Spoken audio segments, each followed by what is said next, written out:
years to come. Town Fair Tire.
Welcome in the Shaw's and Star Market Patriots Postgame show. Mark Dondero, Joe Murray.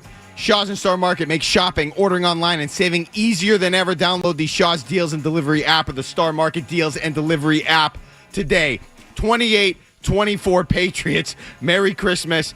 Coming into the night, we all knew this was a huge game for New England, okay? And it turned out to be maybe even bigger than that, Joe, based on how it played out. The Patriots have a huge fourth quarter after getting down double digits in the fourth quarter, and you thought maybe that was the end. Maybe they weren't going to be able to, based on the momentum that they had lost against Buffalo, how the team had been playing in this game. That could have been it when Derrick Henry scored there to give the Ravens the lead, extend the lead late in the game. The Patriots find a way. What was your big takeaway from what you witnessed tonight on Sunday Night Football, Joe? Drake May delivered his first fourth quarter comeback of his NFL career. He had his first 300-yard passing game. They were down in the fourth quarter, 24-21. 5 minutes to go. The Patriots needed a drive, and Drake May did it. It was Ramondre Stevenson who scored the go-ahead touchdown there for the team, but big explosive plays. Mac Hollins down the sideline. Stephon Diggs was huge on a big fourth down play today. Almost questioned if Mike Vrabel should have went for it, but they stayed consistent. They were aggressive. It was a team win. The defense was struggling all night long. They had some things not go their way. On the final two drives, though, no Derrick Henry. And in the end, it was Flowers in the game trying to do a little bit too much. And the big fumble late at the end of the game, even the special teams played well. It wasn't pretty, but man, this is the takeaway is comeback win. You know, now you're right up for the number one seed, and you won a game on the road when you were banged up all night long. It was a really good comeback win. My big takeaway tonight, Stephon Diggs. Stephon Diggs carried this team tonight. I thought Stephon Diggs, this was by far his finest moment as a New England Patriot. I know what he did in Buffalo on Sunday night earlier in this year. I thought this was so much better than that. I thought he looked, just looking at him and watching him play, I thought it was better than what we saw in Buffalo. He looked as spry, as athletic, as I've seen him all year, including that night in Buffalo. He made contested catches. He made clutch catches. Everything that seemingly went his way, he caught. There was a couple maybe that he didn't get her. I think they got him on one PBU. But other than that, he's on the sideline. He's leading. He's part of the reason. He's firing me up when they went down, when the Patriots went down, what was it, 11 there? he was the one that was hitting his chin. He was saying, get the chin up, keep the heads up. And I thought they were done at that, but the only one who seemed like they weren't done was Stephon Diggs. And the whole team responded. Diggs responded, May responded, Stevenson responded. Everybody responded to what Stephon Diggs was offering up from an energy perspective. I thought he was huge leading. I thought he was huge on the field. I thought everything Stephon Diggs did tonight was enormous for this team, and he reestablished himself as maybe the most important non-Drake May player on the roster. Maybe. Tonight was huge. I thought he carried the Patriots for large stretches of this game. Yeah, 9 catches, 138 yards, had one for 33, and I think had another for like 28, 10 targets. When you think about how many times he's targeted, he had 9 receptions on all of those tonight. He led the way, no doubt about it. He was doing things like you said on the sideline, but I also think it helped out at times where they could go to Mac Hollins. They found Kyle Williams on the big play for the touchdown as well, and the tight ends contributed 8 catches tonight for over 70 yards. So just, they were down. They were down. Derrick Henry scored a touchdown, but you're right. Diggs kind of kept them in it. Had that fourth down play was huge, and it was a great throw by May. But great throw. A lot of takeaways tonight for the team, but I think they answered a lot of questions, right? Can they play 60 minutes? Yes. Can they get turnovers they need it? Yes. And can they win on the road in a big-time game that's with playoff implications? Despite the fact Lamar Jackson didn't play, they won, and credit to them. I get it. He didn't play. That's a factor. I know the schedule's been a point of, a talking point this whole season. But here's the thing. I get it. Lamar Jackson didn't play that whole second half. He was out for most of it, whatever. The Patriots were down how many guys, Joe? They've been down Milton Williams. They're down the tackle. They lose Henderson in the game. They lose Pop Douglas in the game. I mean, it's not like they're playing at full strength. Spillane's not playing. I mean, Spillane and Williams are major players for them on defense. Okay, huge absences. So I understand that Jackson, he hasn't been himself all year. I thought it was interesting that he went out as quickly as he went out. I'm assuming this is a multiple week injury, I can't believe he would come out so quickly, be out for the game, your season on the line. It's a tie game against a team that's 11-3 coming in on Sunday Night Football, and you're going to be back next week because you got your back, a Charlie horse in your back. I don't know what it is. Maybe it's more serious. That's what I'm assuming it is. I figured if it was just a bruise or a pain tolerance thing, he would have been back out there. Yeah, this is a storyline because I think Baltimore could have won the game without him. They absolutely could have won the game tonight, but you now have to start questioning the injuries with him. Did they almost look better without him at some points? I'm not going to go that far. They looked pretty damn good on the first opening drive. Yeah, they did. I don't think the Patriots are ready once again, giving up another opening touchdown, but Vrabel's at the podium. Let's hear what he has to say. Let's go to Mike Vrabel. Getting into the playoffs the way that you did, what does that say about your team? Well, I think that it was good to be in a game like this where we battled and it was tied and we got down and momentum kind of shifted the other way and our guys battled back. We got stops. Offense continued to attack and our quarterback battled and our receivers came through and our runners and it was I felt like it was a big team win. It was a huge team win. Andy kicked the ball well. So again, it was just, we lost a lot of guys. A lot of guys went down. A lot of guys stepped up, and we're gonna have to get healthy. But I think that this was a great win for us. Mike, you get the ball with 5 minutes to go. Drake's in a similar situation last week. He puts together a 9-play, 89-yard drive. What would you think of what they were able to accomplish, and then Caleb on with the big moment? Yeah, and I think that you learn from that, and again, you still have opportunities, and then they pressured us, and we were able to hit a play against the pressure, and so I think if you learn from those things, and I think hopefully we learn from whatever happened last week and our ability to execute in the critical situations, and and then we talked about all week just the ball security and our ability to try to hammer it out, and I thought we tried at times, and we got a couple, and so I think that we talked about being able to get turnovers. Curious, with You talk all season about that next man up mentality, but today you kind of truly saw it in full force with how many guys you lost. What was that like to kind of see that come together? Well, that's a group effort. One, it's on the players that go in there. Two, it's on the training staff to work hard to evaluate guys, and then on the coaching side, just being able to figure out what packages that we can still get into and what we're able to do, and some of the things we weren't able to do. I lost a lot of defensive linemen.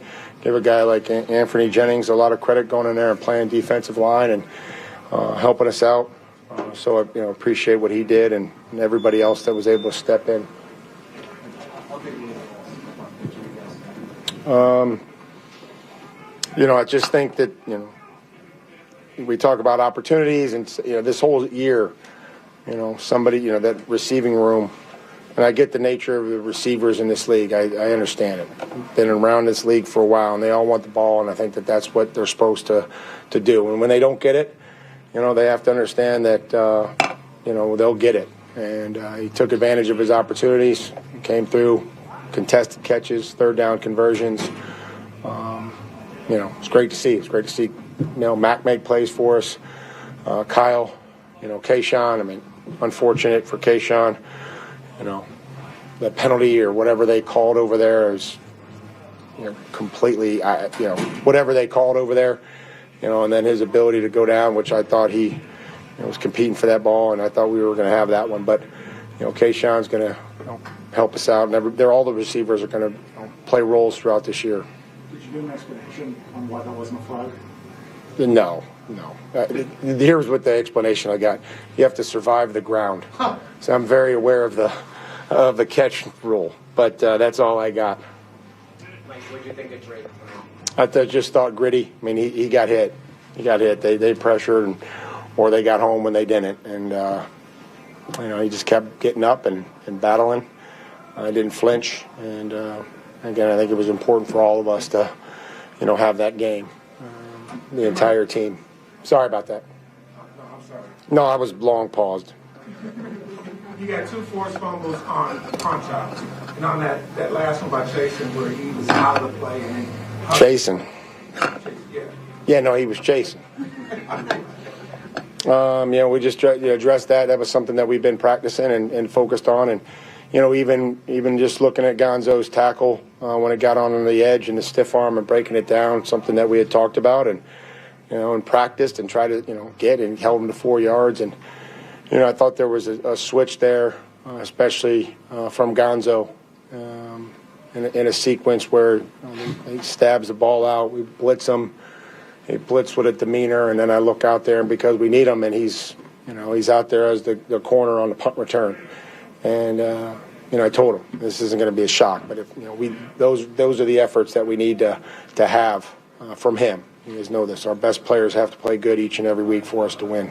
Mike, Drake seems to get better learning lessons every week. Do you think tonight happens without maybe some of the lessons learned last week? Well, I don't know. Again, this is the league that we operate in, and it's tough every week. So, hopefully you can learn from those things, and a lot of confidence in everybody out there. And it was great for him to have success. I'm happy for him, especially executing there at the end of the game and, pulling it and being able to get the first down and get down. Mike, you've been preaching. Go ahead, Dan. How big a week was this, Mike, for what you kind of want your team to be, your identity, fundamentals? Well, we talked about bringing a belief in our identity, and believing that under any circumstances that we were going to win the football game. And that's what we talked about before we left. We said we needed to pack 2 things. We needed to pack our belief and our identity, and I feel like we did. Mike, you've been talking about play demeanor since I think you got hired. Where did you see that show up most tonight? Well, I think as the snaps, increased, and again, it was a resiliency not to fold and, panic. They hit some plays on us. They made guys miss. They had some X plays, and we got stops when we needed to. Offensively, we hit a little bit of a lull, but then really I felt like those last few drives in the second half we were clicking. So I think again, just to have the resiliency to battle here on the road in a tough environment on Sunday night. Locker room is open. 2 final questions. Mike, what does it mean to you to be on to the playoffs in your first year, 12 wins, 2 to go? We got What's long. led to the success you've had? You know, we're going to try to win the division. You know, we're going to focus on that, and you know, we just take it one day at a time, and whatever happens, we figure out what's the best thing for the team. And I'm excited. It's all the credit to the players. You know, so you know, it's when we win, it's because of them. When they lose Lamar, what changes about how you defend them? That's what changes about the mindset of the game. I mean, they're talented. They still got good players. I mean, the offense really never changed. We were trying to get stops, and you know, we lost guys too. And we didn't lose an MVP, but we lost plenty of guys, and we know how good Lamar is. And but still, you know, they were able to hit some plays on us, and you know, give Tyler a lot of credit. He's a great kid. He's a great quarterback. Having spent some time with him in Cleveland, so you know, it was obviously a challenge the entire game. Thank you. All right, that was Mike Vrabel from Baltimore. Mike Vrabel's press conference is powered by Oakers Technologies. The Hauser family would like to give thanks to their team and customers. Get your school or business future ready for 2026 by visiting Okers.com. Happy holidays from Okers, proud partner of your New England Patriots. 617-779-0985. We're going to hear from Drake May coming up. More from Joe, myself, on the Shaws and Star Market Patriots postgame show on the Safety Insurance 98.5, the Sports Hub Patriots Radio Network.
37 of the Ravens.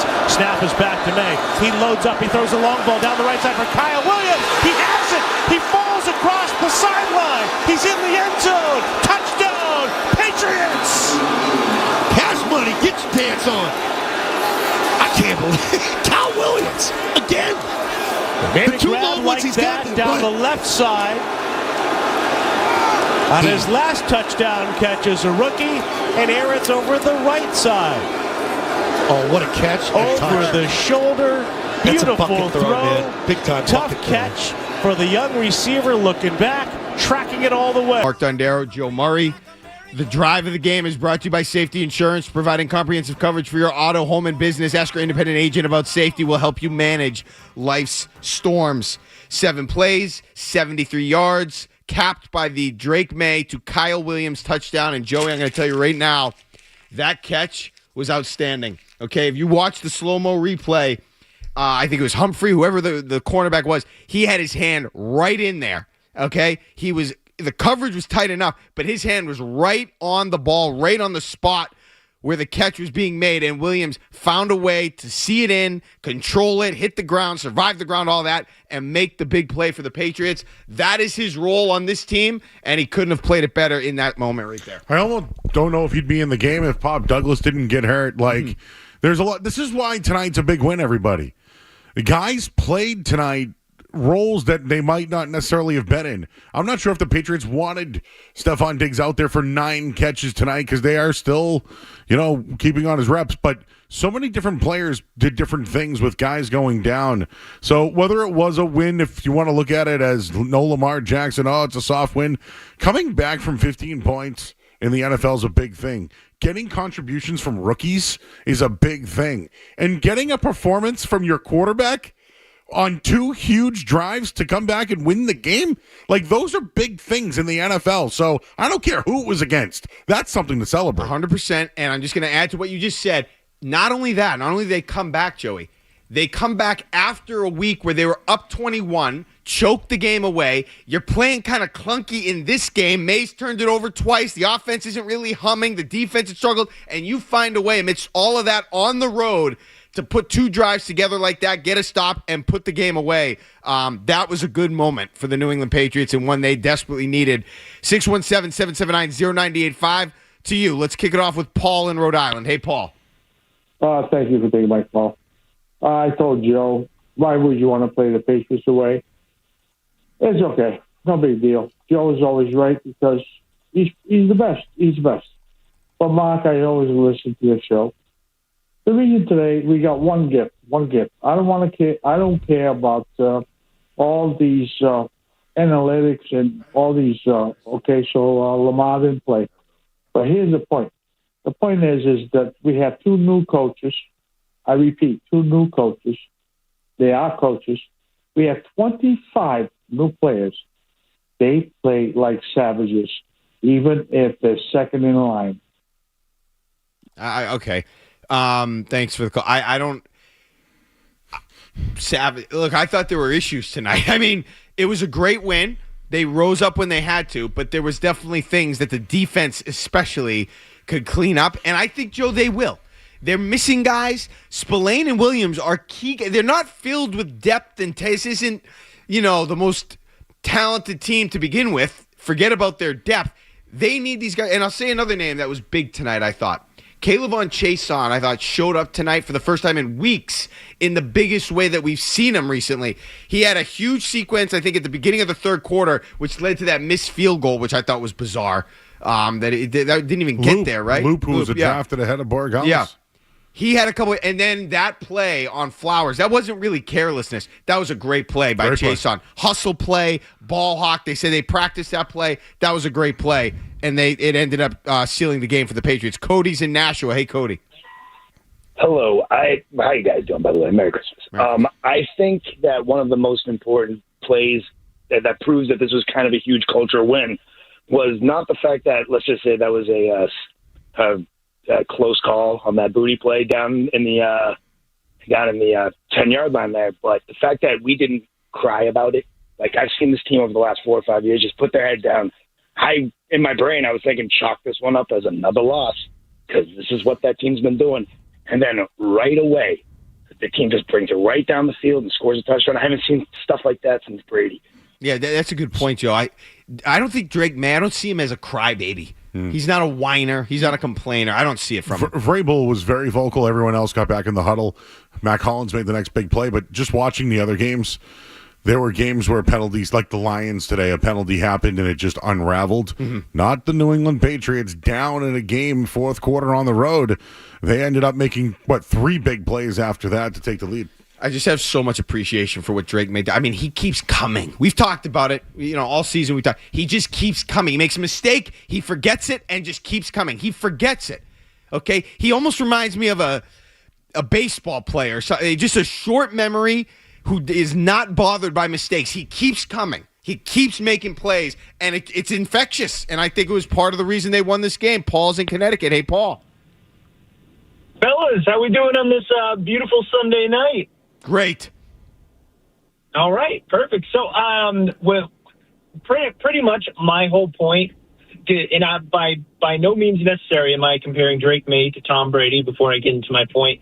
So, do you remember back in the day when regular season game, playoff, Super Bowl, whenever the Patriots are down, you have that confidence in the back of your head. You're like, hey, we got Tom Brady. We're good. We still got a chance.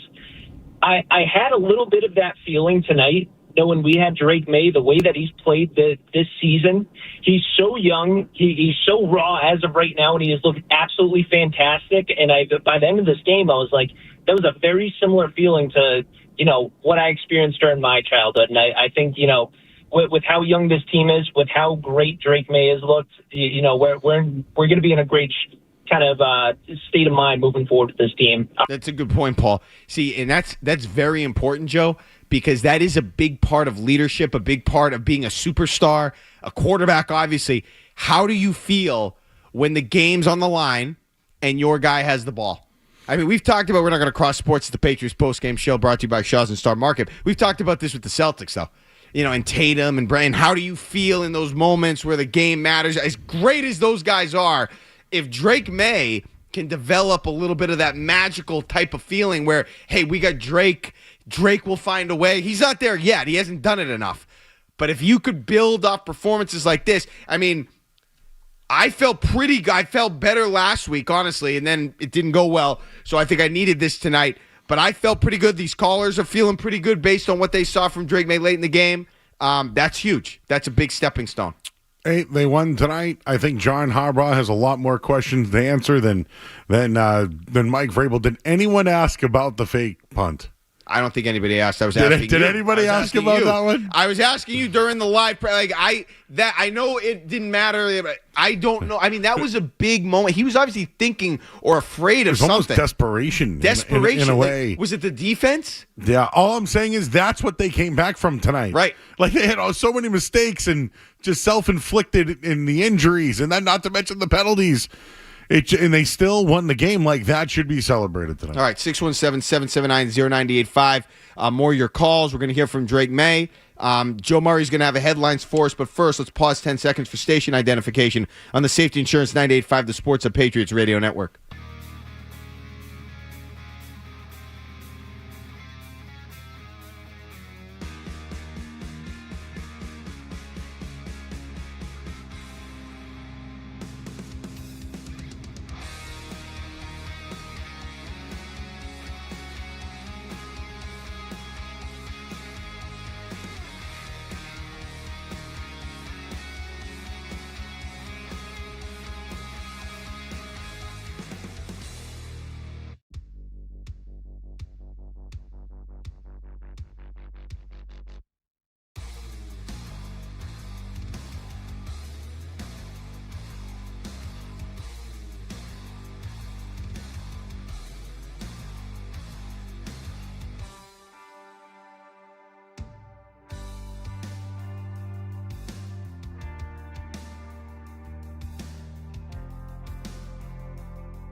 Goes in the pocket. He throws it down the right side for Austin Hooper. Leaps and pulls it down inside the 5. He is brought to the turf at the 1.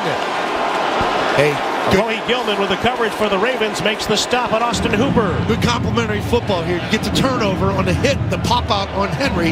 Your defense is reeling. You're down 7. Now offensively, you take it, you push it down. Try and counter with points here. It's a good grab by Austin Hooper. Actually mistimed the leap just a bit. He caught it on his descent. And he was brought down at the right hash mark 1 for a gain of 26. That's a rare catch of late for Austin. His 17th reception of the year. Hell of a throw. You better watch out, you better not cry, you better not pout, I'm telling you why. All right, back here on the Shaws and Star Market Patriots postgame show, Mark Dondero, Joe Murray. New England converted 24 first downs today, and with every first down, Credit Union's Kids at Heart funds promising studies into new treatments for pediatric brain diseases. Learn more at cukidsAtHeart.org. And Kev, do we have Drake May right now? Let's go to the Drake May press conference brought to you by your Chevrolet dealers. You know, you guys are kind of in a similar position as last week with 5 minutes to go and first and 10, your own 11, what became maybe a strange non-call on the booty play. How good did it feel to put together a drive as a team, as an offense, as you let them down? Yeah, so proud of this team, man. It took everybody. That's what we knew coming into it. You know, our goal this week is win together. And, man, it was together. It felt good getting that one. And I think just props to these guys. You know, keep fighting. We got guys going down, guys coming in, taking, more plays I've ever had, and guys getting tired and pushing through, and defense stepping up, making big plays, forcing fumbles. And we talked about things all week, and we hit some of them. And obviously there's some things that I'd like to have back, but, right now it just feels good to get a win. What does it mean to you to clinch a playoff spot? Yeah, that was one of the goals. You kind of win the division. And that's still kind of what we're fighting for, and that's it's awesome to clinch the playoffs, but we want to win the division. You were all smiles when you came in. It seems like this year has been so close. What does it mean to not only clinch a playoff spot, but to do so in a way team, in a way field, and just the way you guys were able to do it? I think just how the game went. There's plays and times where I feel like I put the team in a bad spot, and took points away from in the red zone and past the 50, and just it's what it is. It's just bouncing back and next man up, and going out to the next drive and trusting your guys around you, and at another away environment with a loud crowd and a good defense, and felt like the guys, there was a lot of trust and belief in that huddle, and was confident and was trying to let it rip, and those guys were making some plays. How big was Diggs for you guys? Yeah, Diggs. He people are you have no idea what he means to this team. He's a leader. He's been great in the locker room. He wants football in his hand and delivers. Just started that first game at Buffalo, and it's just deservingly so. He just keeps showing up and making plays, and he's doing it at a really high level, and he's just bouncing back and vocal, and he's awesome to play with. Drake, first career 300-yard game, first career fourth quarter comeback. Do those things mean anything to you? Yeah, I care about winning. I care about winning, and that's if that what it takes, then hopefully I'll try to do whatever it takes, and that's what I'm trying to do for this team, and I won't change that, no matter if it's 500 yards or 40 yards, whatever it does to win the game. Hey Trey, how did last week's loss impact what happened tonight in terms of coming back? Yeah, I think it was kind of a wake up call last week. Like we got a chance to win the game with the game winning drive, and this week it was like man, let's not have that same feeling 2 weeks in a row, and I felt like that, and it was kind of elephant in the room, kind of going out there and that last once the defense got the ball back, and like I said, it's just trust and belief, and I like our chances when we're in those scenarios. I like our chances. Drake, Coach Vrabel said this is a good game for you guys to go through. What was new and good for you to experience here tonight? Yeah, just being down. I feel like we've been up a lot and trying to play with the lead a lot this whole season. Just being down in the fourth quarter and having a must-need touchdown drive. That feeling is good, and I think just what else was new. Just seeing guys left and right and new faces in the huddle. I'm not sure how many different people we had in the huddle. Out of 11, probably had like 100 combinations. So I wasn't even blinking an eye with whoever came in the huddle. Those guys are practice hard, and I believe in them and trust, and freaking put the ball on the fullback's hip and fumbled it. I mean, there's just things in this game that make me want to punch a wall. So it's just glad we got a win. How much was it being a mental battle too, because of the physical of the play? Guys going down, you get hit a lot by them tonight and everything else. How much was that one of those mental things to overcome down the stretch and through it all? Yeah, it's mental. That's what this league is. It's mental, and especially in my position. It's physical, and but it's mental, a lot of mental as well. And we talk about offense all the time. It's all 11 of us. 11 of us every play for a touchdown run, or the guys blocking up front to hit a route down the field, and guys breaking tackles. And I feel like a lot of different players had a reception and trying to spread the ball around, and they were blitzing us from different angles and bringing cover zero some, and dropping out and doing some good stuff on defense. But props to them for a great match and a great team and a great game. In the fourth quarter, it seemed like there was some MVP chants coming from the stands. What's it like to have that support from the Patriots fans, even on the road? Yeah, it felt like I credit to Baltimore for great home environment, but it felt like a lot of Pats fans were in the stadium. Props to us, we travel great. I say that time and time again, we travel great, and we're giving something to travel. We're giving them something to travel for, and that's what we try to do. And they were huge for us. And I really sometimes I'm sitting on the sideline when the defense is up, and we make a play and we hear the loud cheers. You're not sure if it's offense or defense, so it's New England Patriots. It's New England area, it's the Boston sports. So I don't expect anything less from our fans, and they show out every week. Drake, last 5-6 games, the passing offense has been down a little bit against man coverage. You hit a couple of X plays, a touchdown against man-to-man tonight. What is the significance of that, if anything, to you? Yes, the guys winning routes in man coverage. It's being physical at the top. It's getting good releases. It's me making good throws, ball placement, and just they showed up time and time again. And those guys have really took it to heart when disrespectful when they try to play this in man. And that's the approach you need. And there's some great guys that are going to win sometimes. You saw them win sometimes on some incompletes, but more times than not, I like our guys. Drake, how important was tonight in terms of your overall development that you saw the defense, the environment? How big was tonight in terms of the games you've played so far moving forward? Yes, it's just another game for great experience for me to experience. Times where I wasn't probably seeing it great, wasn't making great throws, threw a couple in the dirt, and from there just battling back and having to have the confidence in myself and the confidence in the guys around me, and the guys support me all game, and the sideline the huddle, I feel like it never got down, and the guys are still a belief over there. So hope you'll continue that, and we're going to need a game like this probably again down the road. Hey, how guys? Two final questions. Right, let me go first. You guys won 4 games last year. Now you're 12-3, have made the playoffs. How does a turnaround like that happen? Yeah, I think it's top down. I think it's Coach Vrabel coming in here. It's the coaching staff he hired. It's the guys buying in and believing in what we do. And that's the biggest thing that is a locker room. It's believing in what the coach is saying, believing in our identity, carrying it, traveling it with us. He always says, pack our identity, and just another big win on the road, and it starts top down. And the guys, you just love a lot of guys in that locker room, man. I'll talk to a lot of those guys probably for a long time in my life. Todd, ask a question. Over the last 2 years, you've had ups and downs, things like that. But just from a simple standpoint, as a kid who loves to play the game, how much with 5 minutes to go to be able to do what you did? How much fun was that? Yeah, you take it for granted, man. You take it for granted. What a beautiful sport. The best sport out there. This game. It's brutal. There's times where injuries and losses that weigh on you, but this winning feeling, there's nothing like it. And Coach reminded us that pregame. He says you can't buy that back. Winning in that locker room, and at his age, he always says, I wish I could suit up again, and you just can't buy that. He said you can buy anything else in life, but you can't buy this time we're in right now, and what a time it is. So looking forward to celebrating these guys, and just props to them, and man, just thank the good Lord. What a position I'm in my life, and just stay strong in my faith, and good things happen. Thank you.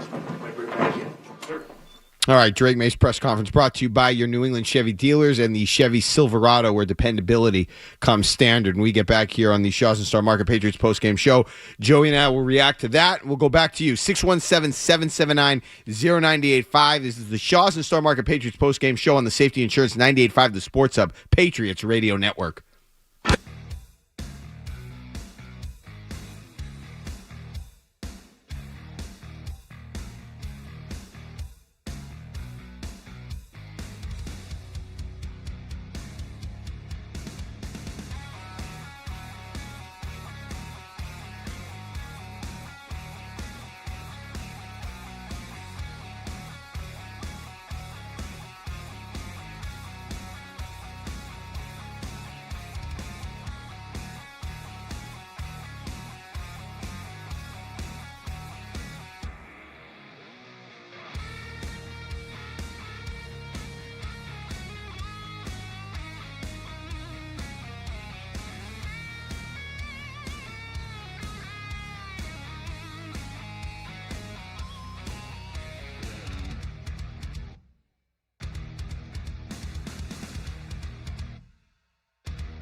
across the wide side left as Drake takes the snap. He drops back. He has to step up with a late rush on the run. Throws it down the middle. Caught by Diggs. He makes the catch on his knees on the left hash mark at the 43. And again, Drake May kept the play alive. And he found Stephon Diggs curling on the comeback. And the Patriots with a huge first down. With that completion out to the 44. That is a throw by May. Two great players making a play, man. Someday at Christmas, man won't be boys playing with bombs like All right, back here on the Shaws and Star Market Patriots postgame show with 31 completions by the Patriots today. Catches Law donates another $3,100, which brings the Catches for College season total to $32,200. The Catches Care Scholarship ensures financial hurdles will not prevent students from pursuing their dreams. 617-779-0985. Let's go back to you. Josh is in Indiana. Josh, thanks for holding. What's going on? Man, Dondero, Murray, you guys are awesome. You guys are top-notch. Nice. But I told you, cold screener, this has 2001 vibes. And I don't know if you guys remember, but, 2001 was out of nowhere. And they won it. And I think we could do that again. I'll leave it right there. Thanks for it's an open AFC. Some of the best quarterbacks we've seen this conference has seen in, since Brady and Manning are out, Burrow's out, Mahomes is out, Jackson's going to be out. So in that regard, Joe, it's wide open. Here's the difference, the big difference to me if we're going to go down this road. The core, the defensive core of that 2001 team had been to a Super Bowl. I mean, that was a veteran group. They had been around the block. Like I said, they had had experience in the playoffs. They've experienced playoff success. They went to a Super Bowl. And then you bring in Tom Brady. Now, is this quarterback playing a more dynamic style than Brady did in 2001? Yes. It's a different era of football. I see why you'd say that because of the turnaround. But in terms of the makeup of the team, I don't get those vibes from the makeup of the team perspective. But from the turnaround they've made, sure. In an open AFC, I'm not closing the door on anything. I wouldn't bet on that, but I'm not closing the door on anything. I don't compare him to 01, but is there something there in a first year with a new coach and a quarterback playing at an MVP level and everyone rallying around it? Absolutely, but hey, listen, whatever. Tonight was a good win, comeback win on the road, national TV off a loss. Doesn't really remind me of anything else besides a good football team that went out there and won tonight. I still think the goal is if you can win a playoff game, you will stamp, it will be a level of validation that this team hasn't seen since the Tom Brady days. I'm not worried about a Super Bowl run. That'd be great. Anything can happen, but I'm not going there. Mike is in Florida. Hey, Mike. Guys, I don't know what we're talking about tonight. The MVP chance, I don't want to take anything away from Drake May, but the MVP tonight with the Ravens coaches, if they keep running Derrick Henry, we get our butts kicked. Yeah, but they didn't. Every time they started a drive with Derrick Henry, they won. They in the fourth quarter, they took him off the field. I don't know why they did that, but know what happened? They went to Zay Flowers and Derrick Henry all night long. And Derrick Henry was out of the game for 2 straight drives. I don't know why. We still don't have an answer to it, but the Patriots forced a turnover on Zay Flowers. So I don't care how lucky they got. They made the plays when they need to do it. I just don't want to hear this tonight. I can't do it. All right? We're up late. I'm aggravated as it is. All right? I don't want to hear you. But this, but that. They came back from 15 down and won the game. Like this, the Patriots have sucked for 5 years. It's the first time they've gone to the playoffs since 2021. They had a comeback win tonight. Drake May threw for over 300 yards, and they won the game and closed it out and forced a turnover. That's good football, right? All year long, they preached what? What were the things there? Effort, finish, and beat bad football. And all those things happened tonight. So, now they're going to go beat the crap out of the Jets, and hopefully they beat the Dolphins at the end of the year, and they have a chance at the number 1 seed. But, I don't want to hear about no Lamar. I don't want to hear about thank the coaches of the Ravens. They had a chance to win tonight just as much as the Patriots. I understand. It's a valid point. I don't know why he was taken off the field. It looked like at that point he had kind of reestablished. He had bounced back from the fumble. He was their best player for a stretch of that game. I have no idea why Harbaugh did that. But at the same time, it is exhausting. Every time the Patriots find a way to be productive or do something that you think it could be special or whatever, it's, well, the schedule. Well, this guy got hurt. Well, the quarterback wasn't there. Well, they didn't play. You can't keep, every time you do something doesn't always mean they were given a gift. Sure, I don't know why Henry wasn't in there, but they took advantage. They found a way. They were still down in the fourth quarter. They found a way to bounce back. It was stupid that the Ravens didn't have him in there. I thought that was stupid. Good, you took advantage of the stupidity. They beat bad football. Yeah. This is what they preached at the beginning of the year. Like, again, look, there's a lot we can nitpick. The things were not good tonight, but they still found a way to win. That's good. Last time I checked, Mark, going to the playoffs and now having 12 wins, that's very good. That's right. And I'm not in this Super Bowl mindset right now. I still think they're fighting and trying to get some respect and earn all of that. And by doing so, they're getting better and better. And if you can get to the playoffs, which they're going to be in the playoffs, you win a playoff game, it becomes a different situation. You become a different team. Nick is in Minnesota. Hey, Nick. Hey, how's it going? Hey. Hey. So I just wanted to say that the last two drives in the fourth quarter really proved that I think that we are back, because in previous years, I think past Patriots teams would have lost this game, but May has looked really good this year. And then my question for you guys tonight is, with how open the AFC is, sorry, I said AFC East, do you think the Patriots can make a deep playoff run and potentially win the Super Bowl this year? It's wide open, man. Everybody has a shot. Look, I'm trying to wrap my arms around Milton Williams. I mean, I know he's not as good as the name I'm about to bring up, but let's just say, for argument's sake, he has a Chris Jones effect on the Patriots. Now, I know he's not as good as Chris Jones in his prime, but if he has that effect as a defensive lineman, that's a huge guy to not have in there. If the Chiefs in those years that they were winning lost Chris Jones, you bet your ass their defense would have taken a step back. That's what the Patriots are dealing with right now. So if you really want some hope, think about if you get that guy back, you get Spillane back, and you got a couple more pieces. Maybe even Will Campbell for that matter. And Campbell, too, on offense. Those are big pieces to get back. Yes. And that could change the defense. Correct. All of a sudden, you could become a little bit more of what you were when you were good against the run, when you were, they still got to figure out the red zone thing. But that could be different. Let's sneak in one more. Amir is at the game tonight. Hey, Amir. Dondero, Murray, great energy here. I was at the Baltimore game here. Steph Diggs, he's got the same kind of. Listen, I know culture is kind of frowned upon. Vrabel, Diggs, these guys are at it. May was relentless tonight. And I don't think these guys are going to let one through. I think it's there, the energy, and, hey, Diggs, honestly, the crowd was amazing tonight. They all traveled well, and, guys, I just appreciate the energy. I think we're going to win out.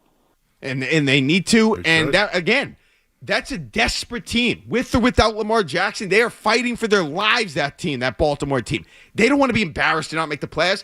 It was a good win. It was what you had to do. And to be down 11 points, where they score that touchdown to begin the fourth quarter, 11 minutes to go, to come back after the way that game had been transpiring all night long, impressive win.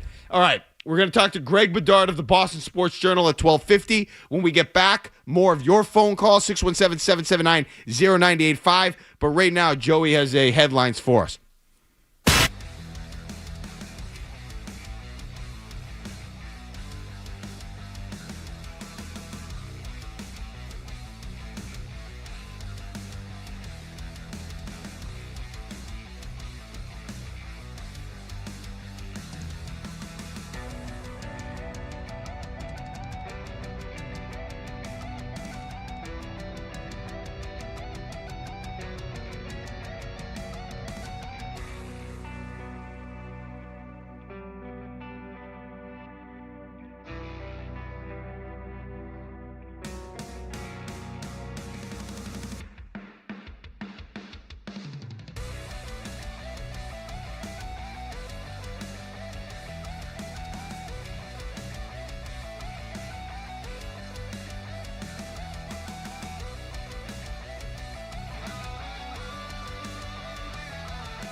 5 going the other way. Now he'll attempt a 41-yarder to our right. Waits in the staggered stance. Ashby snap to Behringer. The kick is lifted to the uprights. The kick is good.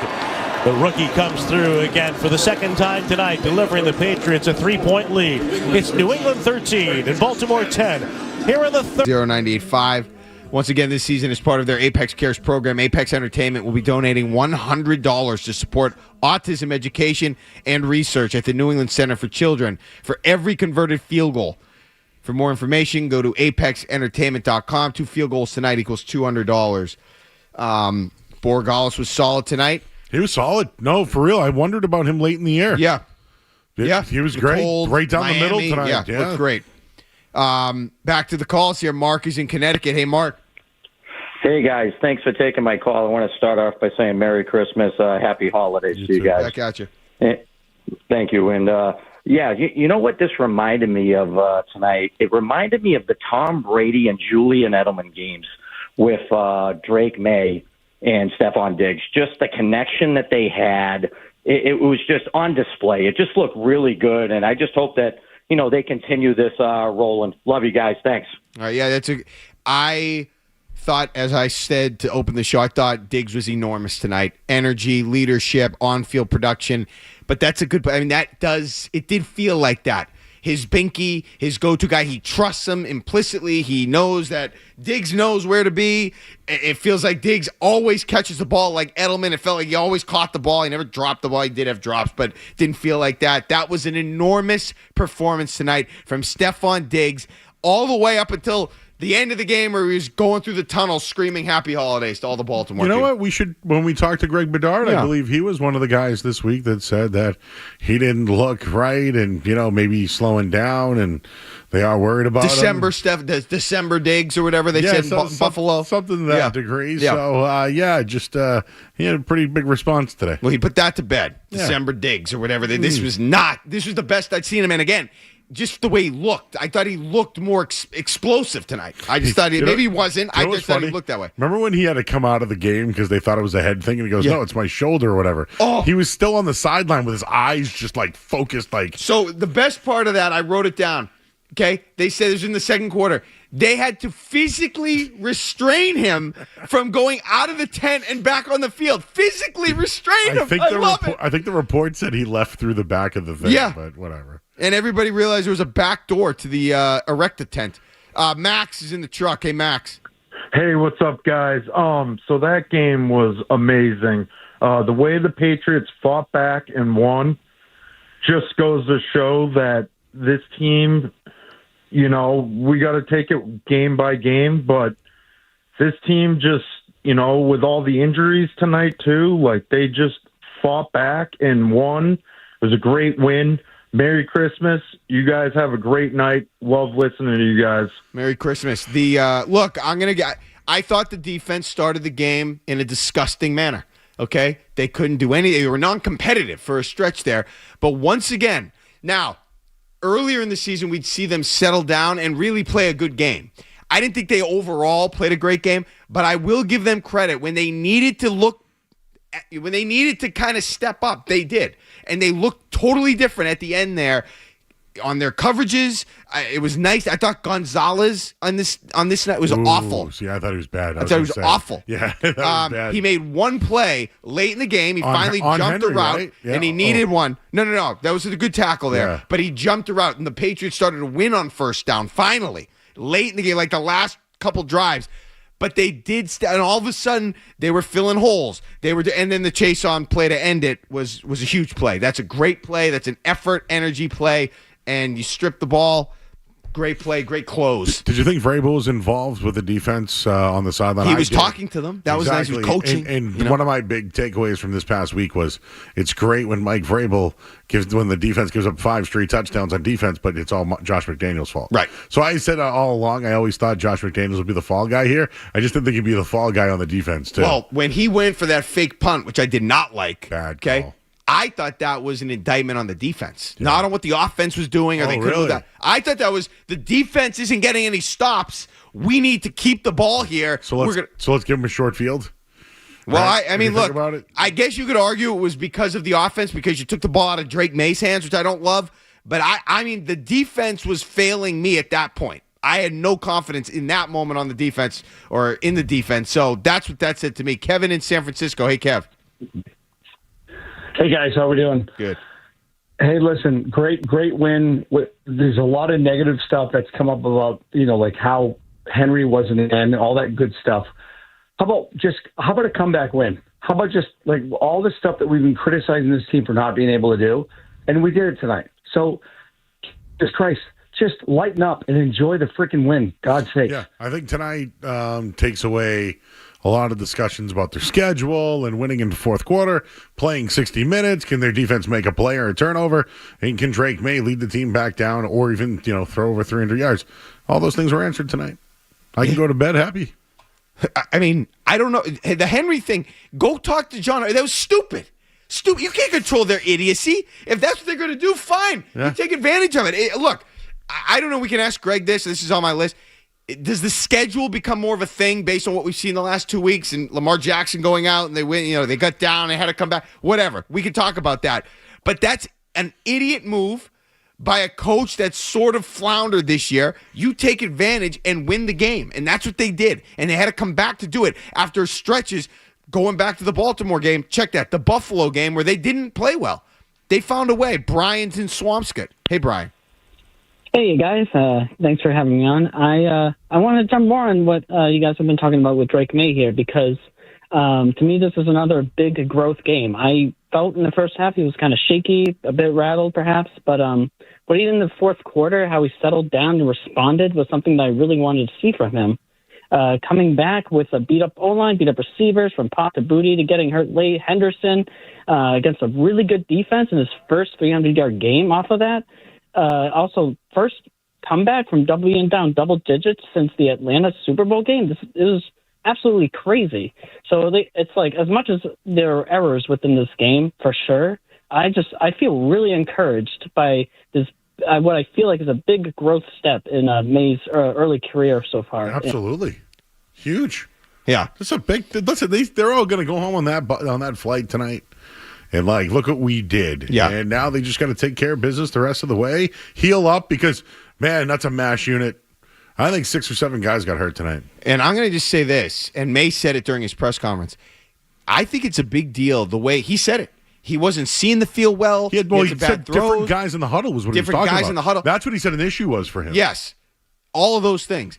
But if they were confusing him a little bit, he diagnosed what was the issue pretty quickly and was able to get back on track and settle in and really play with a lot of rhythm. And that happened pretty quick. It didn't happen, next week or after you watched the tape. He was doing it in real time, and by the second half, he looked pretty comfortable, and he was executing. He threw for 380 freaking yards, Joe. 380, okay? 2 touchdowns, 1 pick. I just want to say this. The Patriots now, if they want to silence any doubters, they'll now have to do it in the playoffs. Playoff game. So for the rest of the way here, shut your mouths. Yeah. I don't want to hear from you. Yeah. And let's see what happens in the playoffs. Let's sneak in Will and Woburn. Hey, Will. Hey, how's it going, guys? Listen, Joe, unfortunately, you're going to have to hear from me because as good as Drake May was in that second half, I truly feel if Lamar Jackson did not leave in the first half, I'm not sure if we win this game. However, honestly, the offense played well. Okay, I'll give you guys that. But for me, it's just I don't know. I still have a little bit of doubt. It's not a big doubt. It's not big in my mind. However, there's still a small shrivel of doubt in my mind that if Tyler Huntley is not in that game in the second half, I'm not sure if we come out of there with the win. So I still have a little bit of doubt in my mind, a little bit of reservation, but I'm very glad that we got the win. Obviously, I'm glad we're keeping pace with Denver out there, but for me, I still have the little shred of doubt. We're gonna let you go. Take it in, man. Yeah. They won. Look, first of all, that's fair. I didn't think Lamar Jackson, though, was lighting the world up. He looked uneasy. He had a great first drive, and then it was kind of up and down. I know Zay Flowers was killing him, and he didn't really do as much after Jackson went out. But it's not like they were completely getting destroyed by Jackson, and then he went out and everything changed, it hurt them. But it wasn't the same thing. All right, when we get back, we're going to talk to Greg Bedard of the Boston Sports Journal. That's coming up next on the Shaw's and Star Market Patriots postgame show on the Safety Insurance 98.5 The Sports Patriots Radio Network.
3-point stance with the fullback in front of Stevenson.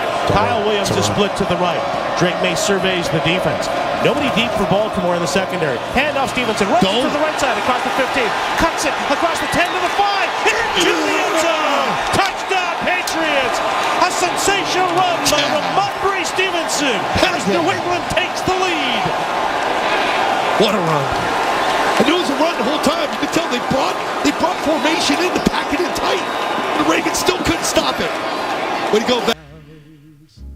Unclogging the Gaps is brought to you by Eastern Mass's leader in drain cleaning and pipelining, Drains by James. Slow drain, clog drain. You need to contact Drains by James today at drainsbyjames.com. They gave a poop about your pipes. That was the Ramondre Stevenson 21-yard touchdown run that gave the Patriots the win in Baltimore. And to talk about that very subject, let's bring in Greg Bedard of the Boston Sports Journal. Greg, good evening. Merry Christmas. How are you? Evening. How we doing, fellas? Doing good. We love this late night big boy action as always. You said last week, Greg, when we were asking you about this game, that it was a test. It was a big test for what the Patriots were dealing with after the loss to the Bills. And I just want to know, based on how this one transpired, how do you think the Patriots did on this test, and what were you most impressed with? Yeah, I thought they did. In the end, they did great. For a while, it looked pretty sketchy, and it looked like that we were going to start having conversations, especially after the failed fake punt, which we didn't even get the chance to ask Vrabel about. That was a disaster. It was not looking good. And in fact, I was just looking at Next Gen Stats, and I think even like 10 minutes into with 10 minutes remaining in the fourth quarter, the Patriots they had like a 12% chance to win that game. And I think the biggest thing for me in this game is that I think that as a team in a bunch of different areas, I think that they learned from last week, whether it was the defense, how they couldn't get off the field, how they couldn't produce turnovers, to Drake May, some of his failures in the second half passing, Stephon Diggs not being on top of his game against the Bills. All those things changed, and you can't help but wonder, does tonight happen if last week doesn't happen? And I think you could argue that's the case. That I think that this team, which it's very new, there's a lot of players that haven't been in this position. I think you win, you learn from losing, and they needed to learn how to win. And I think what they did in the fourth quarter, the adversity with a bunch of guys going out injured, all that stuff, for them to do what they did in the fourth quarter, which a lot of it was about Drake May, certainly bodes well for this team, and I think it makes you feel a lot better about their prospects heading into the postseason. Greg, just to piggyback off of that, there were questions this week regarding Mike Vrabel's comments about the offense and Josh McDaniels' play calls. Also, I know that you and Nick Cattles had a discussion about Stephon Diggs and his Decembers. All of that changed tonight. All those things happened through adversity, for that matter. And I just wanted to ask, what did you think about Diggs' night overall? Did he seem like he was motivated and maybe heard some of the noise? Yeah, I think so. He was obviously much different tonight. And, it could be a couple of different things. He could have heard some of the chatter that, I wasn't really aware of until Bills fans after the game were like, oh, welcome to December, Steph Diggs. This is what he does. And then, you look at his splits historically, and it's factual. I mean, all his numbers are down in December compared to where he is in September, October. So maybe he heard some of the chatter. I'm sure he did. The other part might be, he did not play well last week. Drake May was looking for him in a few crucial spots in that game, and he wasn't where he was supposed to be. And he was turning into leverage instead of, away from leverage. And Drake's waiting for him to do the right thing. And he's getting bottled up on fourth down and looking like he doesn't really know where. So I assume a lot of corrections were made. Maybe there was some tough love about hey, these big games, we can't have you playing like this. We don't have a chance.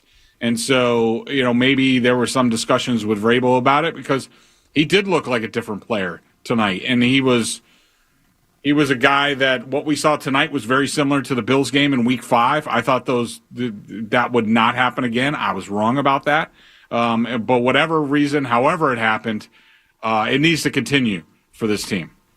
Steph Diggs tonight, not only the 138 yards receiving, but 9 receptions on 10 targets. So he was catching the ball when it was thrown to him for the most part, and that was huge. He was huge for the Patriots in the win. I know you said, Greg, you didn't get a chance, the whole group didn't get a chance to ask Mike Vrabel about that fake punt, but you're down 4. I think it was late third quarter. You're going up against a backup quarterback, and they decide to call whatever that was.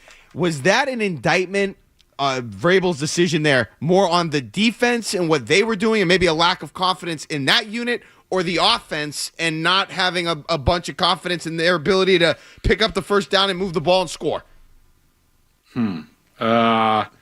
It's a good question. I would say it was probably more about the defense and their ability, and maybe it's because they were, losing players. They lost, Tonga and Josh Farmer on the defensive line. But if he did it because the offense wasn't doing much, I mean, I thought we were headed for sort of the same discussion. I mean, they can't run the ball at all. And Stevenson got the touchdown, which is great. They, once in a while, once in a blue moon, they have a big explosive play in the run game, but other than that, it's not very good, and it comes back to Drake May's got to do everything, and that's no way to live. And I can't tell you why he did it, especially, it wasn't like 4th and 5 or something. It was 4th and 10, but obviously they saw something on the film that they were going to get. I don't think they bargained for Marte Mapu to hold the ball out, like he did, but it was definitely looking rough. The Ravens punched that. It took the ball, punched it in, and they're up 11, and you were just like, at that point, we were like, oh, maybe it's been a nice season, good season. They had a good run, but, at the end of the day, they just don't have enough. And then the fourth quarter happened, and everything changed. Drake goes 12 of 14 for 86%, 139 yards. He put on his Superman cape and was tremendous. Greg, Drake May after the game talked about the different guys that were in the huddle all night, and he had reasons probably to say why they struggled, right? The injuries, I think, did make an impact. But just late in the game, for all the criticism that Josh McDaniels had this week, they started jumbo, right? They were going big. They were trying to establish the run, and then things changed, right?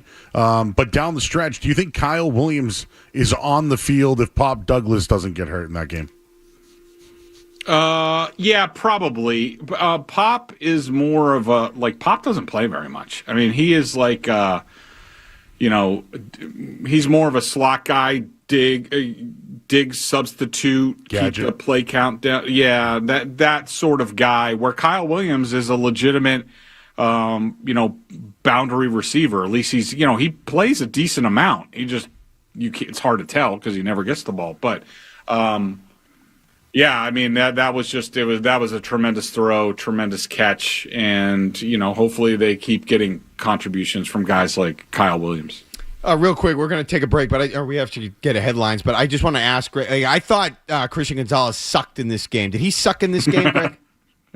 I think he did, but there are reasons for that. I think, if you want to get into it later or now. Okay, we can get back into it in a little bit. I think they're going to need more out of a guy like that as we go forward. And Zay Flowers, but really in the kind of night it was, he did have some plays later on that really helped him out. Okay. We're going to have more from Greg. Joe is going to give us a headlines, but before we do that, let's pause 10 seconds for station identification on the Safety Insurance 98.5 The Sports Hub Patriots Radio Network. From the Town Fair Tire Studios.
I know this doesn't have to do with the game tonight, but with the way the defense sort of played early in the game, the way they've played the last few weeks, how they've kind of looked against the run. I'm just wondering, I know Milton Williams isn't Chris Jones. He's not as good as Chris Jones on the Chiefs.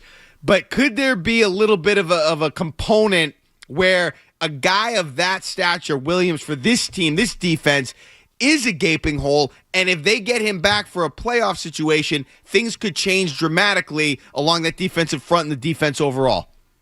I mean, look, he's going to help, and they need him back, especially if Tonga keeps, going to the sidelines, and then you lost Josh Farmer as well tonight. So, they need bodies. Milton Williams is really good.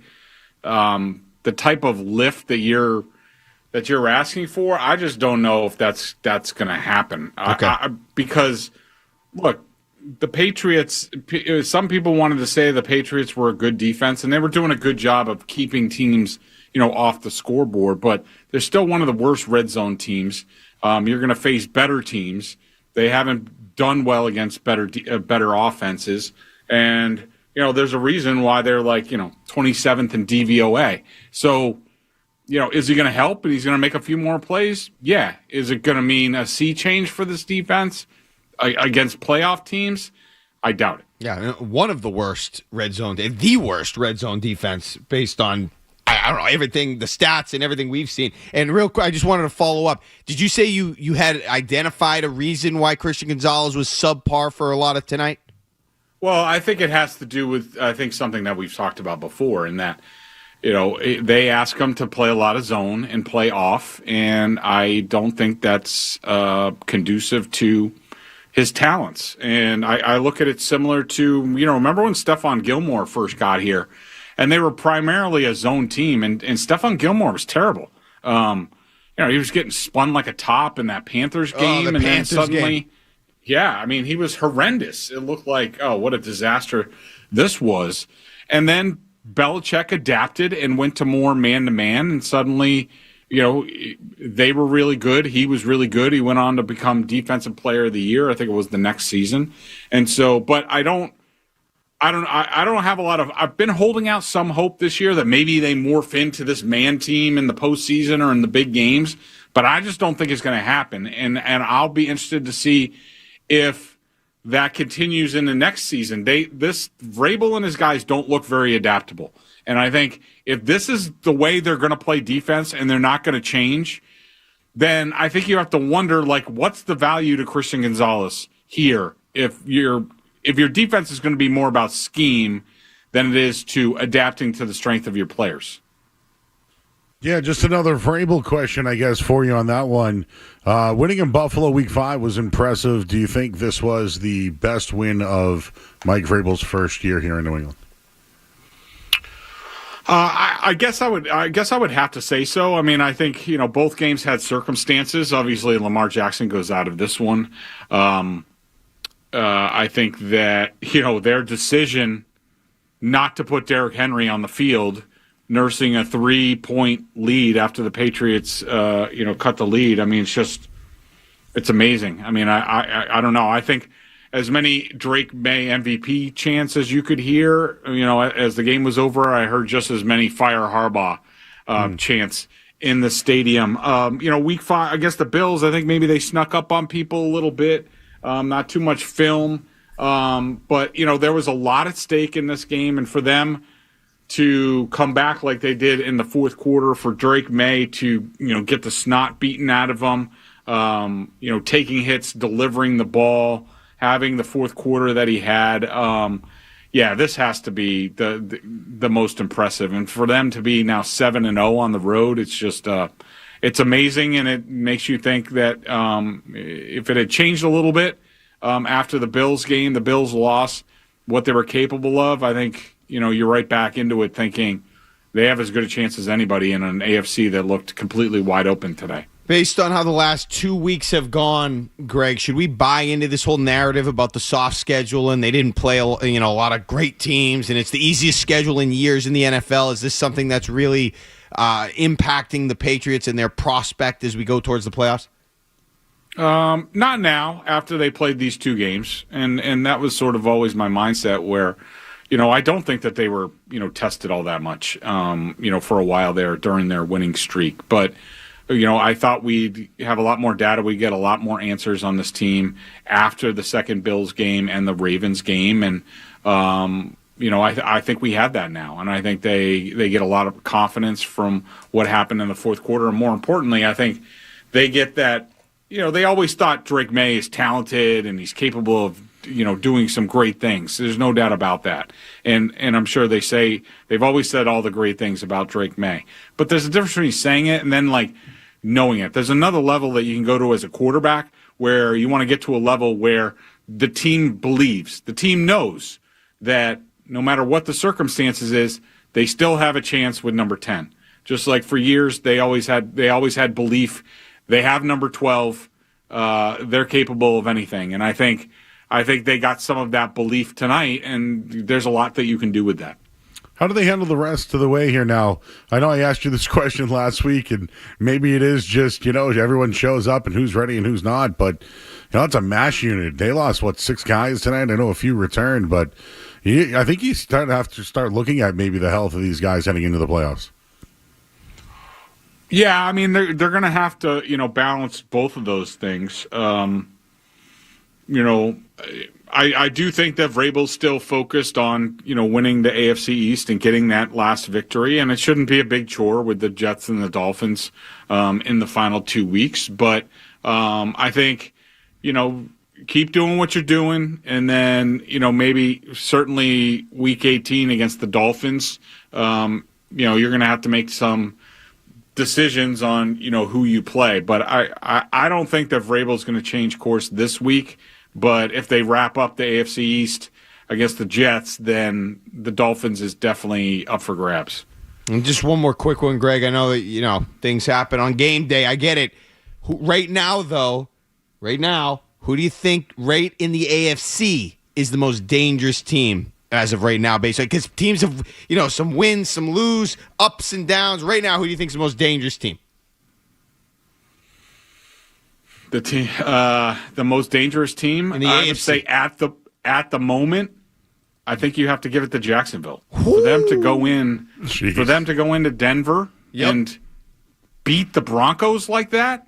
How can you not have respect for that? I mean, I think between Denver, New England, and Jacksonville, I think in Pittsburgh. Now, I did not see much of that game, but it sure sounded like everybody was impressed with the Steelers' victory and about how Aaron Rodgers looks. So, they're starting to enter the conversation a little bit too. Oh, the Lions. They went to Detroit and won on the road. And so, I would say those 4 teams have all, been impressive, and they're sort of all in the same group to me. It's hard for me to differentiate. Throw the Chargers in there, too. Just, Greg, last thing, the no pass interference. I'm not here. Last week, I never complained once about the officiating. That was a joke. I know a lot of people did, but he literally was tackled. And I just, come on. This is now how many? There's probably 3 games this year. The Saints game on a Diggs play, right? Last week was bad. But tonight, this was on national TV, and everyone called it out. Yeah, there's no question. That was an egregious miss. I don't think it didn't end up hurting the Patriots. I think they went down and they scored. Yeah, so that's good. Yeah, so they went down and scored. So I always like when that happens, so I don't have to hear about it. But then there was also weren't the Patriots called for offensive pass interference? Booty, same thing. They called it a push off, and it was not at all. Same thing. And the roughing the passer. That was bad. Yeah, there were some rough ones tonight. For sure, absolutely. Okay, Greg Bedard of the Boston Sports Journal joining us here after a Patriots 28-24 win in Baltimore.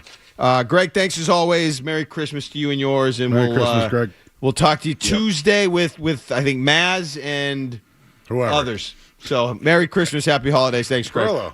Merry Christmas. See you Tuesday. Thanks, all right, we'll talk to you. Greg Bedard of the Boston Sports Journal here on the Shaw's and Star Market Patriots Postgame Show. When we get back, more from you. Joey and I will talk about other things around the NFL and aspects of this game. Again, the Shaw's and Star Market Patriots Postgame Show on the Safety Insurance 98.5 The Sports on Patriots Radio Network.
the Toto version. The Weezer version, also excellent. Toto version's better, but I love the Weezer version. Basically, anytime you have a rock remix, I'm in. That's a separate discussion. Yeah, look, I'm just telling you, if the Patriots lost this game, Joe, they would have become afterthoughts. Now, it wouldn't have been the worst thing in the world. You still win a playoff game. You still reassert yourself and validate the season, all those things. But they would have become absolute afterthoughts. The way they came back and won this game, they're back on people's radars. They're back in contention for whatever you want to talk about.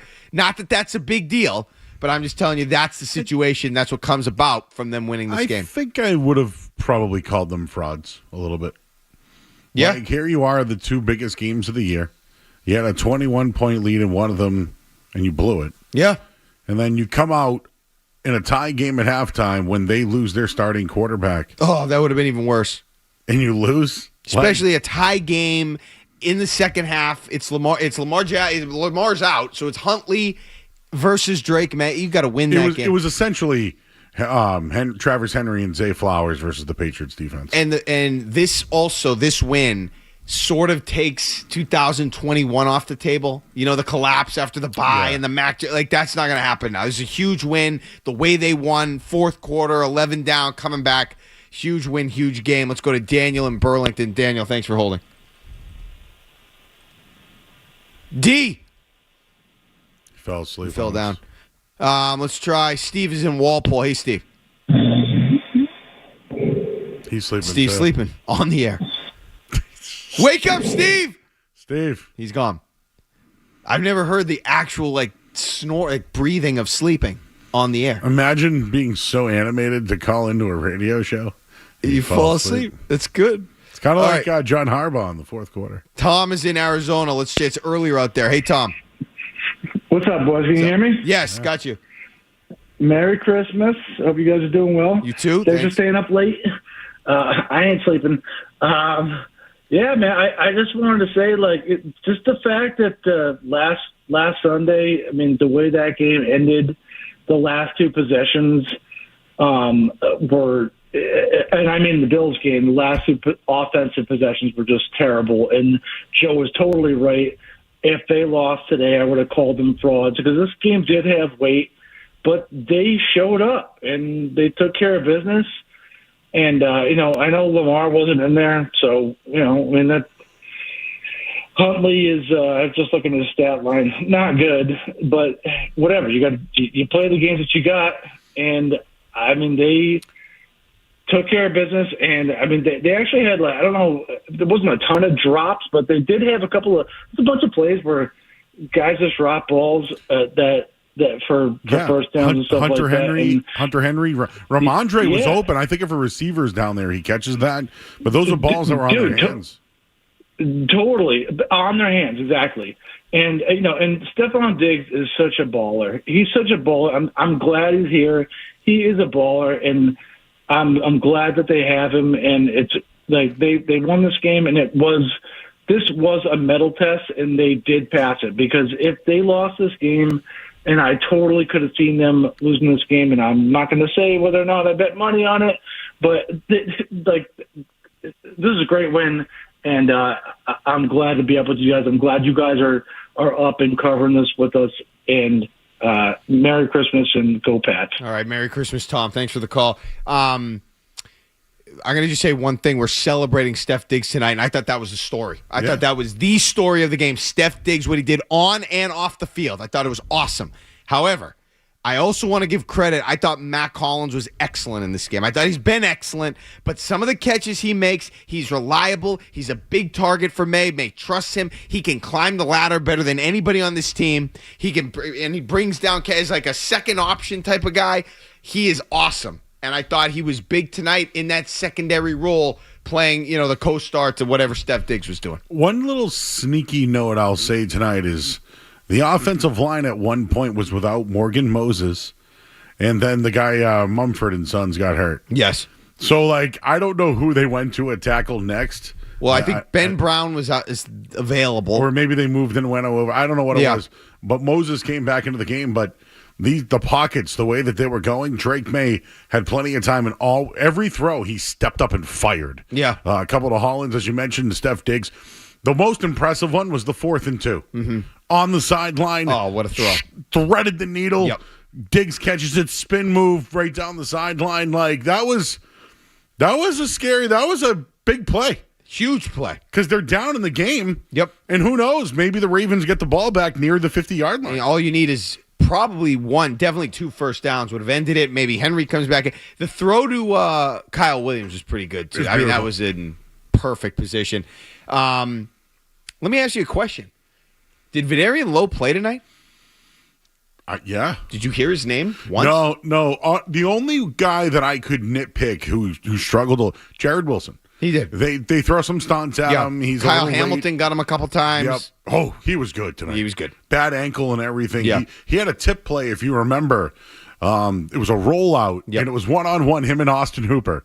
And he kind of bit but stayed home as well and then just tipped the ball. That would have been a big play. Yes. On that one. Ravens are better than we think they are, but if I was a fan of the Ravens or on sports radio for the Ravens, how do you not give Derrick Henry the ball once after scoring the go-ahead touchdown? And not only that, he had bounced back. He was killing the Patriots. He fumbled early in the game. Yeah, nobody made up for it. Is the whole thing. Yeah, he had over 100 yards. He was killing them. It was demoralizing. You could see they didn't want to deal with him. They were making business decisions out there. How do you not put him back on the field? It was unbelievable. If you had to make a choice, because I know in the end it's the players over the coach, but is Lamar done there, or is it John Harbaugh that's probably the guy out the door? John Harbaugh's the guy out the door. There's no way they don't have the balls to get rid of Lamar. And I'm not saying they should. So, I'm usually listening to this broadcast for the radio side, but I had a little bit on tonight where they interviewed Harbaugh, and he kept saying, Huntley can do everything that Lamar Jackson does. Tell me that's not an insult. It's an insult. And I wonder if it was a shot. Listen, he's won 2 MVPs. Like, it's just not, it'd be like trading Luka. You can't do it. But Huntley can do everything that Lamar does. You can't do it. I get it. His playoff resume isn't what you would have liked it to be based on the accolades he's received and all that. You cannot do that. You can't entertain that. It's ridiculous. He's not even 30 years old. You can't do it. You're up 11 at home in when your playoff lives are on the line and you blow a game like that. Yeah. Granted, you blew it to Drake May and the Patriots, who are a top team, but that's inexcusable. Especially you're fighting for your playoff lives on prime time. But why, especially with Jackson sidelined, why is Henry not on the field? I would have just put Henry as the Wildcat. Yeah, Wildcat. Just him and Zay Flowers over and over again the rest of the way. That at all. I mean, he's been so steady. I get the fumbling thing, but that was worth the risk at that moment. Like, was that it? He was afraid he was going to fumble? You know what? I got to say this. Worth the risk. I got to say this one. I think Zay Flowers is a great player. He is. Went to BC. He's probably the most skilled person to come out of Boston College. Sure. But, man, does he make mistakes late in games to cost the team. Last year in the playoffs, trying to extend at the goal line. Devastating turnover. Today, a turnover late. It's just like, I know we're blaming Lamar and, but for the most part, that guy, Andrews, had a big drop on a 2-point conversion last year, if you remember. Oh, that's huge, yeah. Lamar's always had the team in playoff contention or ready to advance. So to answer my own question, I do think it's Harbaugh would be the guy that goes. It definitely is. I'm not going to destroy Zay Flowers for that. I thought that was a great play by Jason. I thought it was a great play. Hustles, comes back, chops it out. You got to hold on to the ball. But Flowers, he knows he's got a backup quarterback. He's trying to make a move. He had a great game. Bad play, but I'm not going to crush him for that. Are we going to? Do we have an around the NFL, or is that not we can go around ourselves? All right, we're going to do that because I want to ask you what I asked Greg about the AFC because it's fascinating. It's wide open, baby. Okay, and we're going to do that when we get back. This is the Shaws and Star Market Patriots post-game show. Joey has the headlines for us. Let's do that, and then we'll do some NFL talk when we get back.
All right, back here on the Shaws and Star Market Patriots postgame show. Mark Dondero, Joe Murray. Interesting day around the NFL, Joey. And I asked Greg who's the most dangerous team in the AFC, and I'd like your answer for that one because we saw some things happen today that I guess shifted the balance of power again. Dangerous to me, dangerous. Could make a run, could get to the Super Bowl.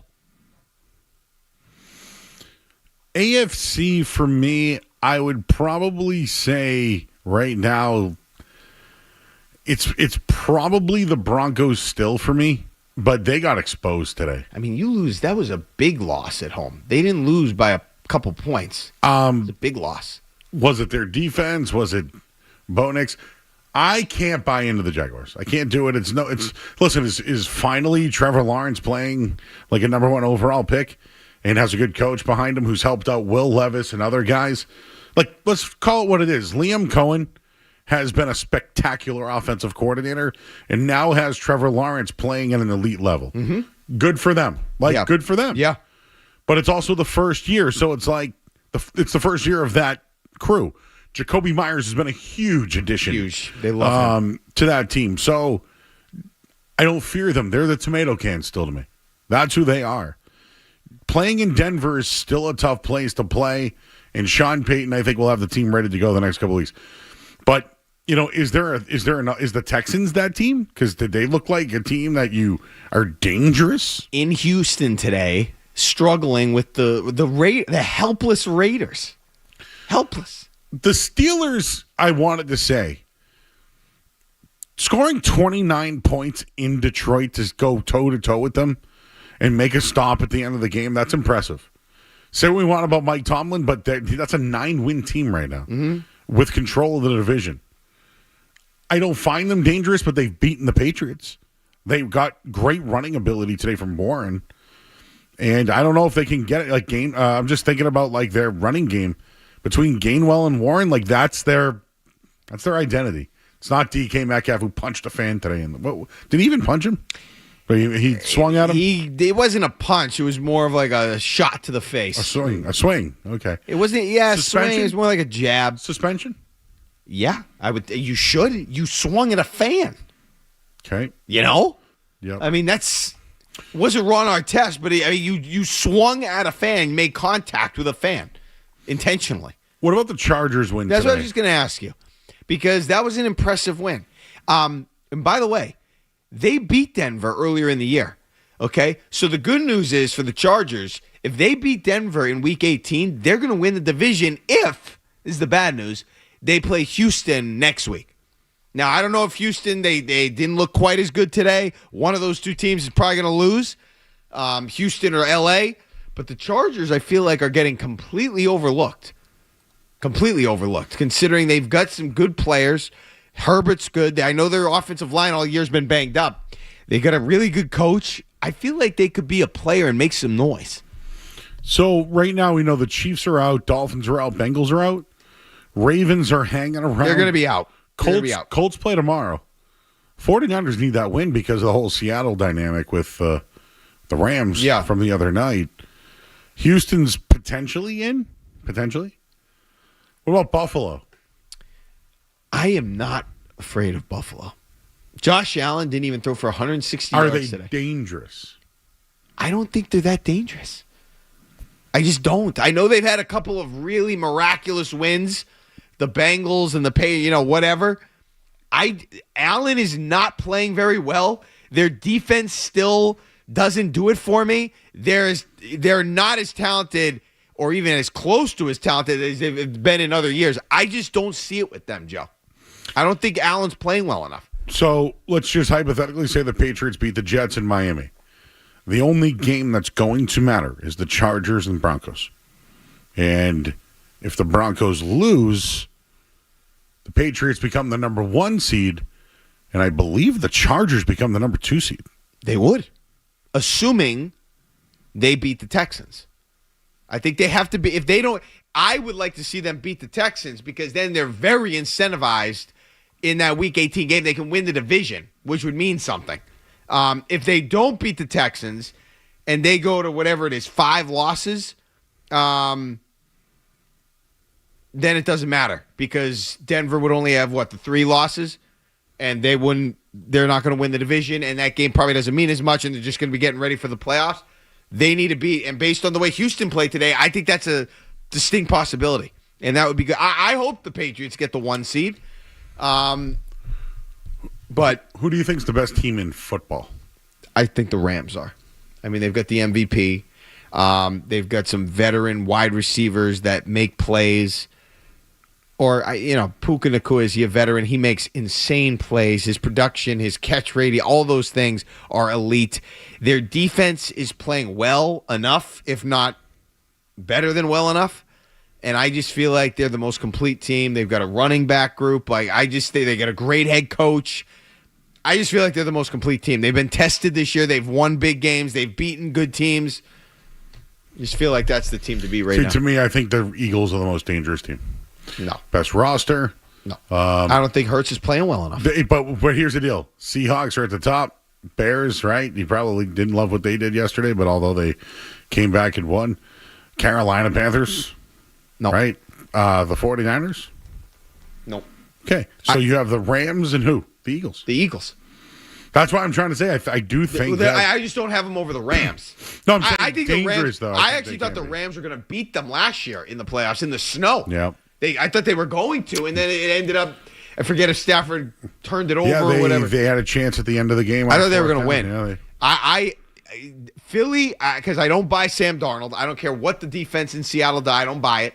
I don't buy we've seen the story told from the 49ers perspective. I don't buy that. I wanted to buy the Lions, Joe, but they can't do it for me. If the Packers still had Parsons, I'd probably put them up near the top, but that's a huge loss to me. And I know that defense has been good even without him. That's a huge loss. And the Bears are still not. I love what they've done this year, but they're not quite ready. One more for you. Yeah. Besides Milton Williams, what is the most important injury or injury to monitor the rest of the way here for the Patriots? The most important injury to monitor. Me, it might be Travion Henderson. Yeah. I mean, I'd like to think it was just a head. I say just a head, but you know what I mean? Like, is that going to keep him out long term? Usually it doesn't. Do you want to play him against the Jets? Probably not. Yeah. I mean, I feel like you should be able to beat that team without him. You're going to need him. Yeah. And I feel like Vrabel is more of that type of, more cautious with the injuries. I don't think they're going to play him. And Milton Williams eligible to come on off IR this week. Okay. Greg didn't think he was going to have the game-changing impact that I was hoping he'd have, but they need him back. He's still a massive presence on that defense. All right.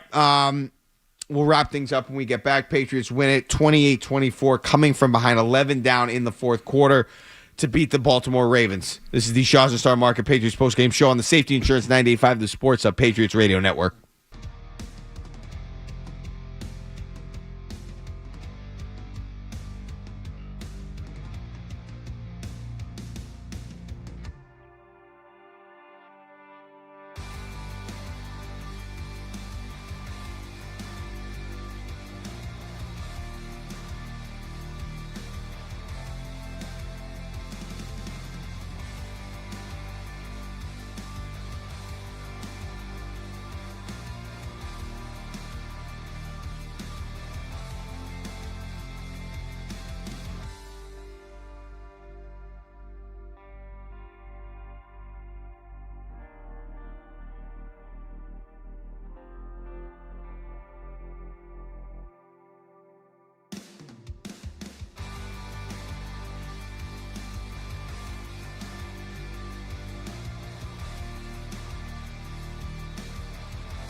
He takes the snap.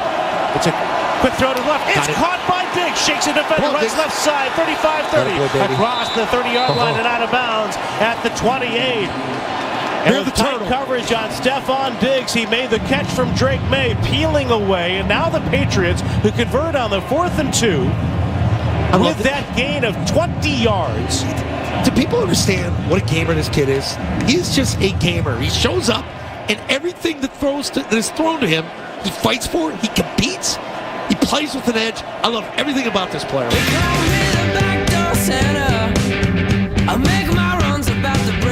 Back here on the Shaw's and Star Market Patriots postgame show, Steph Diggs, 9 receptions on 10 targets, 138 yards. And this is so important. They need him, Joe, if they're going to. That's the type of player that wins you playoff games. They have to ride him. Those are the guys, Diggs, Henry, Hollins. I like to think Henderson plays himself into a guy, into that type of role as a running back. By the time we get to the playoffs, you got to ride those guys, your players. Players make plays. Players don't make players. Wait. Players make plays. Players don't make players. That's what it is. Charlie Stevenson, shut up. Just on that, yeah. I'm waiting for the Christian Gonzalez moment. I'm waiting for it. Maybe Bedard's got a point about his zone versus man-to-man, but they weren't afraid of him today. No. And Carlton Davis, how many times did he get hurt on the field today? It's just... Oh, man.